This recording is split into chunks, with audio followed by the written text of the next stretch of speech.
Buenas tardes a todos. Quisiera primero agradecer a Dios por esta oportunidad de hablarle aquí a las naciones representadas del Congreso Iberoamericano por la Vida y la Familia. Así que agradezco primeramente a Dios por esta oportunidad.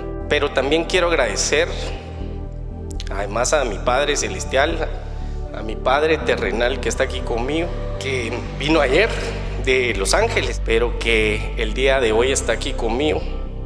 Muchas gracias.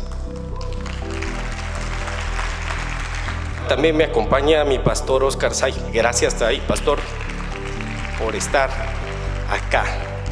Me voy a permitir, ya que he visto que algunos de los anteriores expositores y la presidenta del Congreso pues rompió un poquito el protocolo, y vaya que lo rompió, y con una poderosa alabanza a Dios. Así que me voy a permitir yo romper un poquito el protocolo. Quisiera preguntar quiénes de aquí, si pueden levantar su mano, quiénes creen en Dios. No quisiera hablarles, voy a romper un poquito el protocolo, no quisiera hablarles tan formalmente como el embajador de Guatemala en las Naciones Unidas. Quisiera hablarles como alguien creyente en Dios firmemente, y que tuviéramos una conversación en lugar de un discurso, y contarles un poco el tema que me asignaron: las batallas por la vida y la familia en el ámbito internacional.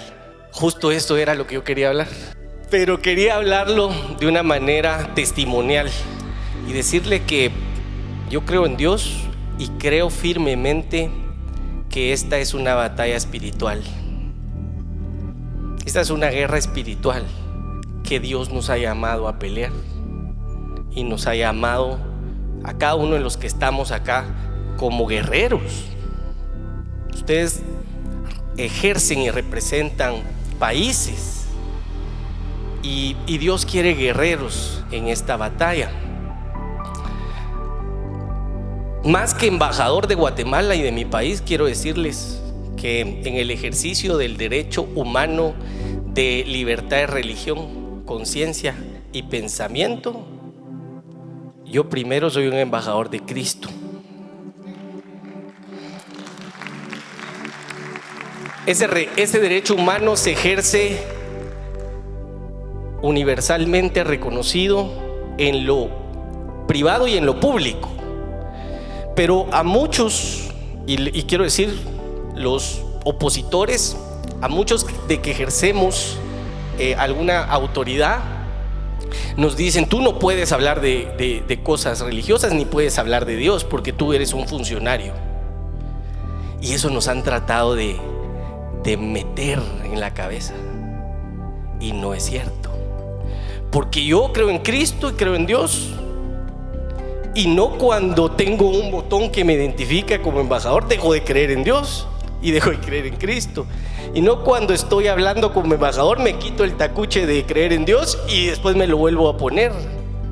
Por eso es que el derecho humano de libertad de religión, que es el que yo me atrevo siempre a ejercer, lo puedo ejercer en público, como estamos acá, y lo puedo ejercer en privado. Y lo que voy a hacer con ustedes es ejercerlo en público acá, y decirles que Dios en mi vida se ha manifestado de maneras sobrenaturales. Y muchas de las bendiciones, no tengo duda que las estoy recibiendo por generaciones. Vengo de un abuelo materno que era copastor de una de las primeras iglesias en Guatemala. Aquí está mi mamá también, ahí. Y mi mamá quedó huérfana a muy corta edad, así que nunca conoció verdaderamente a su papá. Pero siempre le contaban esta historia, y siempre nos contaba ella su historia. Y dice que cuando su papá, el copastor de la iglesia Amigos, ahí en Zacapa, la presentó a la iglesia, dice que la levantó, ¿verdad, mamá? La levantó y dijo: Dios, Señor, si esta mujer va a ser una mujer de mal, mejor llévatela.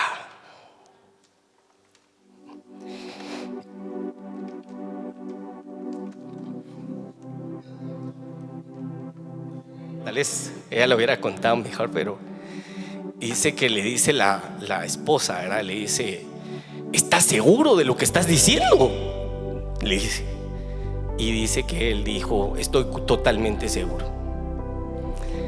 Y pues de esa mujer estoy yo aquí sentado hablándoles de Dios a ustedes.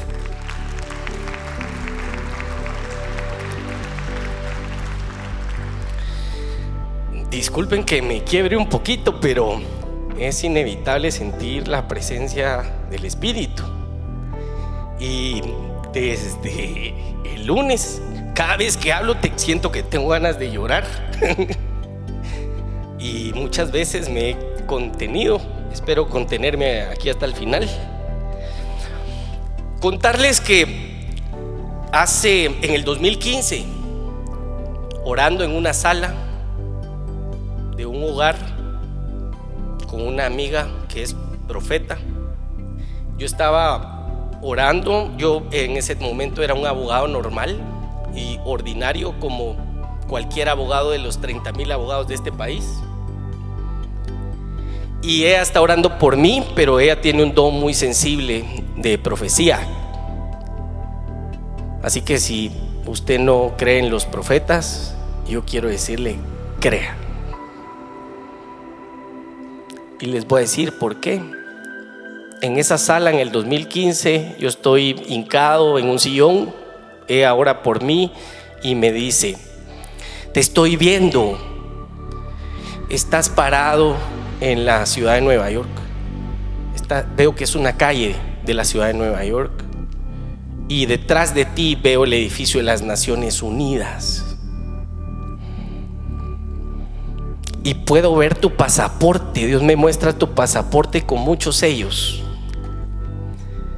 Y Dios me dice solo una cosa para ti: no olvides que Dios te llevará ahí por sus propósitos, no por tus propósitos. Dios te va a llevar por sus propósitos. Nunca olvides esta palabra. Y terminó de orar. Y yo le digo a la profeta: profeta, ¿y cómo va a pasar? ¿Y cuándo va a pasar? ¿Y cuáles son los propósitos? Y ella me dice: no lo sé. Y yo le digo después, ¿verdad? Ya estábamos hablando, y le digo: volvamos a orar para que le amplíen la visión. Y ella me dice: no sucede de esa manera. Dios dice hasta dónde quiere decir. Así que eso me pasó en el 2015. Y 2 años después, en el 2017, el gobierno de Guatemala empieza a tener un problema a nivel de estado y necesitan un abogado que pueda manejar este tema importante de derecho internacional público. Y yo tenía experiencia en derecho internacional público y tenía experiencia en el sistema de las Naciones Unidas por haber participado como peacekeeper en las Naciones Unidas. Así que me contrata el gobierno para manejar este caso tan importante del país. Y Dios nos bendijo en ese caso, y pude ver la mano de Dios sobre este país. Y les voy a decir por qué creo que bendijo realmente a este país. Porque había toda una corriente ideológica en este país que querían imponer toda la ideología globalista. Teníamos, o se perfilaba como candidata a presidenta, una fiscal general que, a la par de nuestro pabellón nacional, en lugar de estas lindas banderas que están ahí de las Naciones Amigas y del Congreso Iberoamericano, ponía la bandera arcoíris institucionalmente, dentro de la institución. Así que había una guerra espiritual muy fuerte. Nos fue bien en el tema del caso. Y el presidente anterior, el presidente Jimmy Morales, estaba complacido por las labores del caso. Y en 2019, un año antes de que él, en el último año de gobierno de él, me nombró embajador ante las Naciones Unidas. Me dice: vamos a hacer un cambio, ¿no querés ser vos? Y yo entendí la profecía de los 5 años antes. Así que se cumplió y viajé yo. Me designó en agosto del 2019 y en septiembre del 2020, el 3 de septiembre, estaba presentándole mis credenciales como embajador ante la ONU al secretario general de las Naciones Unidas.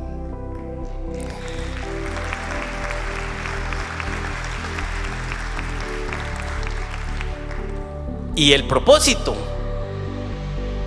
y la misma pregunta que a la profeta, ¿va? Y le digo yo antes de irme: ¿y el propósito? Pues a ver, mijo. Así que yo viajé en septiembre del 2019, y quiero reconocer esto porque ha sido parte de las críticas de aquel momento. Ahora ya no, pero en aquel momento la crítica era: ¿cómo nombran a este embajador sin ninguna experiencia diplomática en una de las representaciones más importantes del país?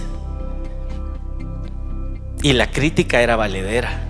Quiero decirles que era muy valedera porque yo no tenía ninguna experiencia diplomática, pero Dios tenía un propósito. Así que con las críticas y todo, llegamos y yo preguntándole a Dios para qué. Pero cuando llegué me di cuenta que realmente la agenda de las Naciones Unidas es tan grande que países pequeños no tienen la suficiente equipo, las delegaciones, para manejar toda la agenda. Les digo, nosotros somos 10 funcionarios diplomáticos para manejar la agenda de la ONU. Y hay delegaciones de los países potencias que tienen 150, 200 diplomáticos para manejar la misma agenda que nosotros somos 10 personas. Así que imagínense yo con una agenda tan grande, sin experiencia, me abrumó el trabajo y me concentré en el trabajo y en aprender de diplomacia todo lo que pudiera en todos esos primeros meses y reforzar los conocimientos del sistema de la ONU. Pero siempre preguntándole a Dios, y de vez en cuando pues preguntándole a Dios: ¿y el propósito? Y no obtenía, digamos, ninguna respuesta. El enero del 2020 entra un nuevo gobierno, el gobierno del presidente Yamatei. Y como había cambio de gobierno, yo no estaba seguro realmente si el gobierno nuevo me iba a mantener en la posición, y habiendo sido yo una designación política, no diplomático de carrera, no sabía si el presidente me iba a mantener en el puesto. Así que le digo a mi familia, les digo: quédense en Guatemala, y si después de 6 meses yo todavía estoy aquí, significa que me van a mantener, o tengo la oportunidad de que realmente me mantengan, y después se vienen. Así que mi familia se queda aquí en Guatemala viviendo.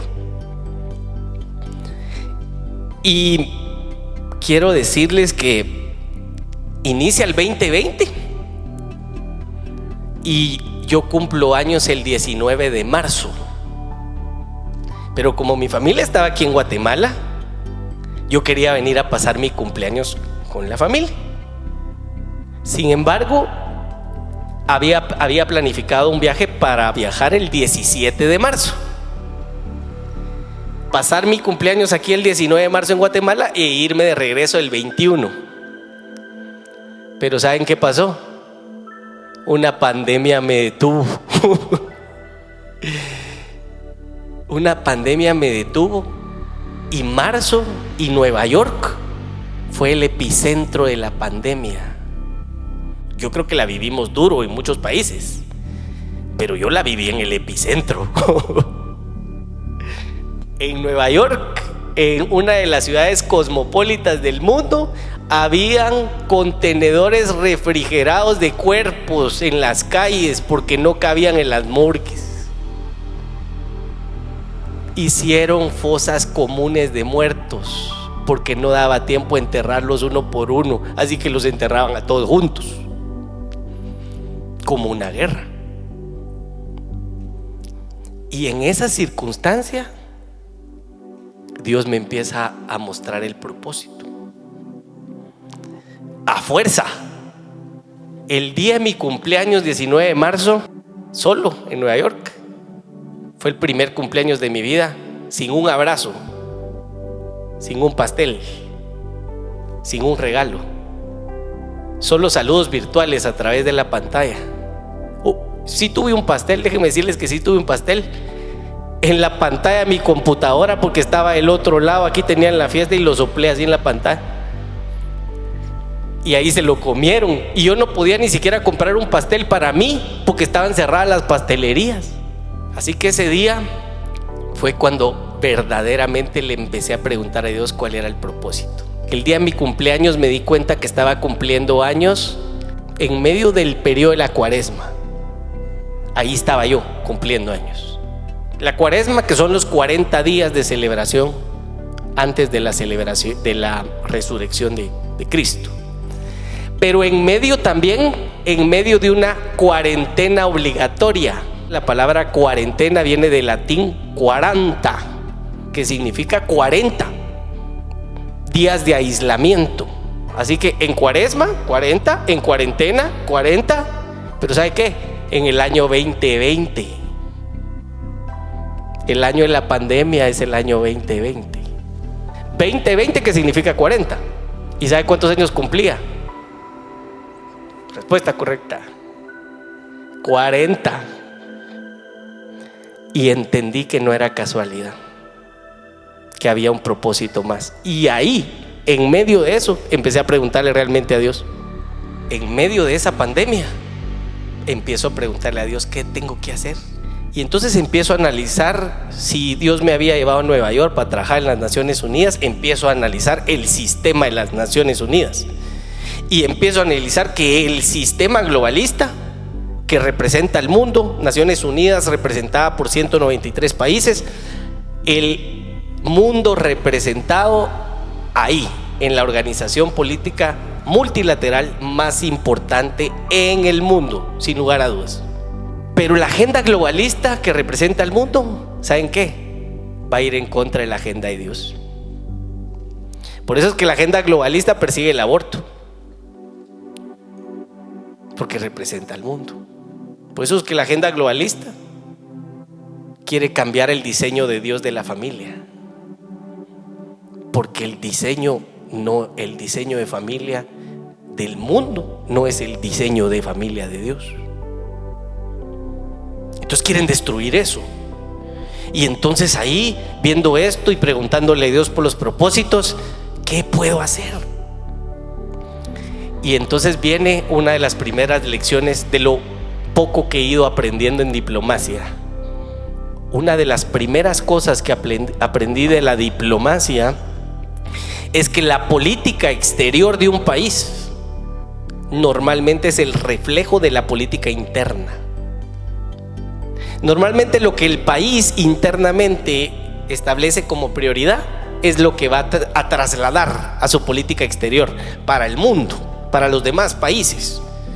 Más o menos como el ser humano, lo que tenemos adentro es normalmente lo que se externa, ¿verdad?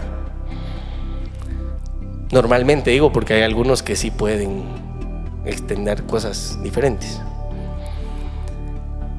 Así que en medio de la pandemia, en medio de esa circunstancia, empiezo a hacer un pequeño draft de una política pública de protección a la vida y la familia.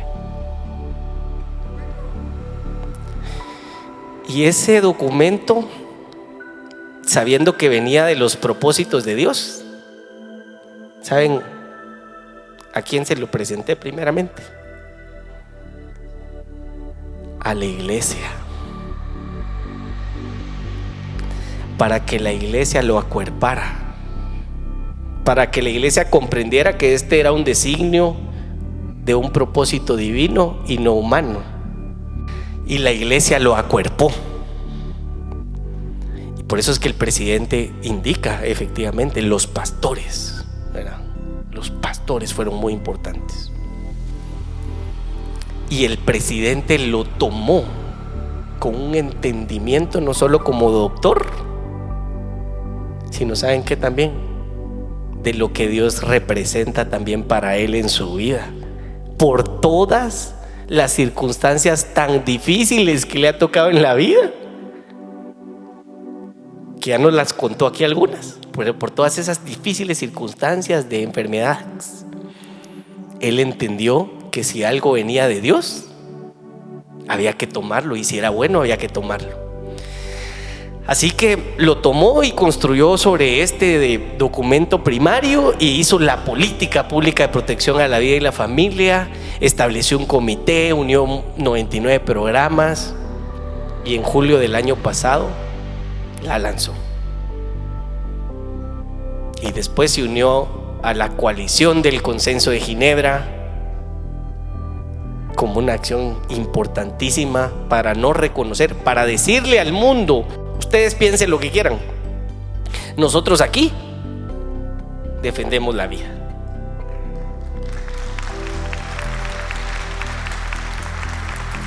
Si ustedes quieren promover el aborto, promuevan el aborto. Si ustedes quieren destruir el diseño de familia, destruyanlo ustedes, pero no nosotros.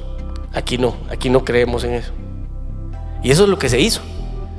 Primero fortalecer lo nacional y después traspasarlo a lo internacional.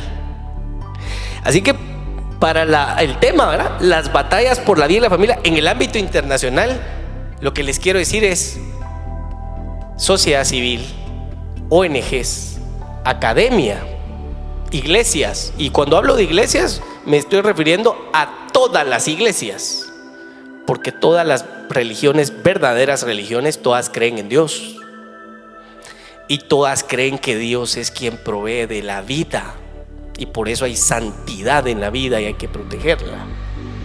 Y todas las religiones creen en el diseño divino y natural y biológico de familia. Así que, ¿qué hay que hacer? Primero, hay que fortalecer el sistema interno nacional y unirse. ¿Saben qué? A veces les voy a decir esto, a veces es más fácil unir políticos, imagínense, de diferentes pensamientos, que unir pastores. ¿Por qué? Porque los pastores, les digo yo, hay algunos que creen en profetas, otros no. Algunos creen en los dones del Espíritu, otros no. Algunos creen en las manifestaciones del Espíritu Santo, otros no. Algunos creen que Dios habla directamente, otros no. Y otros solo por la Biblia. Así que les digo, miren, dejen todas esas diferencias y en lo que creemos unámonos. Así que aquí yo creo que todos creemos en la vida y la familia. El reto es cómo integra usted su sociedad. Y una vez que usted tiene integrada su sociedad fuerte y tiene su legislación y política nacional fuerte, entonces lo puede traspasar con ese principio, fortalecer la política interna para traspasar a la internacional. Eso es lo que nosotros debemos hacer. En el año de la pandemia, muchas de las personas hacían la analogía con que la pandemia podría estar relacionada con el diluvio, como un mensaje de Dios. ¿Se recuerda haber pensado eso usted en algún momento? Y dice Génesis 7: y Jehová dijo a Noé, dice: entra tú y toda tu casa en el arca, porque a ti he visto justo delante de mí en esta generación. Así que, ¿por quién entró ese nuevo inicio? ¿Por quién se inició? Por una familia. La familia se convierte en un pilar de la sociedad y por eso hay que defenderla. Génesis 7:11: Y en el año 600 de la vida de Noé, en el mes segundo, a los 17 días del mes, aquel día fueron rotas todas las fuentes del grande abismo y las cataratas de los cielos fueron abiertas. Yo me preguntaba durante la pandemia por qué Dios había dejado el día específico en que empezó en que empezó el diluvio. ¿Por qué Dios dijo exactamente el día en que empezó el diluvio? Y con esto voy a terminar. El día, dice la Biblia, que empezó el diluvio el día 17 del segundo mes. Así que yo no sé por qué me bombardeó un poco esta inquietud y me puse a investigar el calendario judío. El día 17 del segundo mes del calendario judío del año de la pandemia, ¿quieres saber qué día es? Es 15 de noviembre de 2019. La pandemia empezó el 17 de noviembre de 2019 y esa es una fecha estimada del paciente cero. Si usted googlea en qué fecha se estima que inició la pandemia con el paciente cero que la empezó, dice que fue el 17 de noviembre de 2019. Y sabe la fecha en el diluvio empezó, si lo aplicamos al calendario judío del año de la pandemia, 15 de noviembre de 2019. La fecha del diluvio es una fecha puesta por Dios. La fecha de la pandemia es una fecha estimada, con 2 días de diferencia. Así que yo no tengo duda que esta pandemia traía un mensaje de Dios. No importa si el virus empezó por un animal o fue creado en un laboratorio, Dios permitió que sucediera. Así que no es coincidencia que usted aquí esté sentado. Traslade el mensaje a su país y sigamos fortaleciendo la vida y la familia.